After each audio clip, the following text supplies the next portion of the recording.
Hi friends, welcome to Samriya channel. நான் Saturday எபிசோடோட video முன்னாடி அப்லோட் பண்ணியிருந்தேன். அதில் வந்து தெரியாமல் பகா தான் வந்து எலிமினேட் ஆகுறாரு அப்படின்ற மாதிரி சொல்லியிருந்தேன். அது அன்அஃபிஷியலாக கன்ஃபார்ம் ஆகாத நியூஸை வச்சு நான் அந்த மாதிரி ஒரு இன்ஃபர்மேஷன் எடுத்து சொல்லிட்டேன். ஆக்சுவலாக இந்த வாரம் பார்த்தீங்கன்னா நோ எலிமினேஷன், யாருமே வந்து வெளியில் போகல. வீட்டுக்கு வந்த கெஸ்ட் பார்த்தீங்கன்னா கண்டஸ்டன்ஸ் எல்லாம் ரொம்ப கிண்டல் பண்ணிட்டு அவங்களுக்கான கிண்டல் பண்ணுற மாதிரியான டாஸ்கையும் கொடுத்துட்டு ஃபன் பண்ணிட்டு இருந்தாங்க. அதில் முக்கியமாக ஒரு கெஸ்ட் ஸ்ருதிகா கிட்ட போயிட்டு, ஸ்ருதிகா உங்களை ரொம்ப பிடிக்கும், நீங்கள் கண்டிப்பாக வெளியில் வந்த உடனே எங்கள் வீட்டில் சாப்பிட வரணும் அப்படின்னு சொல்கிறாரு. அதுக்கும் ஸ்ருதிகா ரொம்ப ஹாப்பியாக கண்டிப்பாக வரேன் அப்படின்னு சொல்கிறாங்க. அப்போ அவர் கேட்குறாரு, அப்போ நெக்ஸ்ட் வீக் வந்து என்ன சமைக்கலாம்னு சொல்லிடுறீங்களா அப்படின்னு. உடனே அவங்களுக்கு மூஞ்சே மாறி போயிடுது. இது வந்து ஸ்ருதிகாக்கு கொடுக்கப்பட்ட ஒரு சின்ன ஹிண்ட் தான். வெளியில் அவங்களோட நிலைமை எந்த லெவலில் இருக்குன்றத காட்டியிருக்காங்க. லாஸ்ட் வீக் ஃபுல் எபிசோடில் பார்த்தீங்கன்னா ஸ்ருதிகாக்கு பயங்கர நெகட்டிவிட்டி. ஆனால் வந்து இந்த வீக்கெண்டில் சல்மான் கொடுத்த கிளாரிட்டினால நிறைய பேரோட ஒப்பீனியன் மாறி இருக்குன்னு தான் சொல்லணும். இதுக்கு மெயின் ரீசன் ஹிந்தி ரிவ்யூவர்ஸும் சொல்லலாம். ஹிந்தி ரிவ்யூவர்ஸ்லாம் பார்த்தீங்கன்னா ஸ்ருதிகாவை போட்டு கிழிச்சிட்டு இருக்காங்க.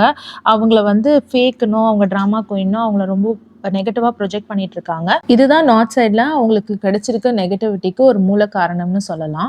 இந்த எபிசோட்ல பார்த்தீங்கன்னா ஸ்ருதிகா சும் திரும்பவும் பேட்சப் ஆயிட்டாங்க. இது நடக்கவே கூடாதுன்னு நம்மளாம் நினைச்சிருந்தோம், ஆனால் இது நடந்துருச்சு. ஸ்ருதிகாவும் ரொம்ப சொல்றாங்க வெளியில போய் பார்த்துக்கலான்ட்டு. ஆனால் சும் வந்து அதுக்கு ரெடியா இல்லை. நம்ம இங்கேயே ஃப்ரெண்ட்ஸாக இருப்போம் அப்படின்ட்டு ஸ்ருதிகா சொல்றாங்க. அப்போ பழைய கண்டிஷன் படி நீ வந்துட்டு என்கிட்ட அவங்களுக்கு சப்போர்ட்டிவா எதுவுமே பேசக்கூடாது, சண்டை நடுவில் வரக்கூடாது.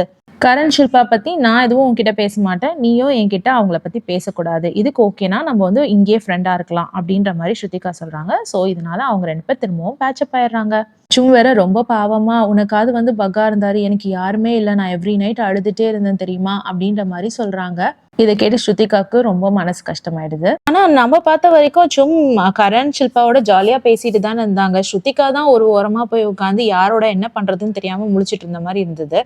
சும்மா அழுதுட்டு தான் இருந்தாங்க. ஆனா யாரும் இல்லாம நான் தனியா இருந்தேன்னு சொல்ற ஒரு விஷயத்த என்னால் நம்ப முடியல. ஸோ இந்த வீக் எலிமினேஷன் இல்லைன்னு தெரிஞ்சு போயிடுச்சு. அப்படியே டபுள் எவிக்ஷன் நெக்ஸ்ட் வீக் இருந்தாலும் சாராவும் பகாவும் உள்ள இருக்கிறதுனால நம்ம ஸ்ருதிகாக்கு பெரிய பிரச்சனை வர வாய்ப்பு இல்லைன்னு தான் நான் நினைக்கிறேன்.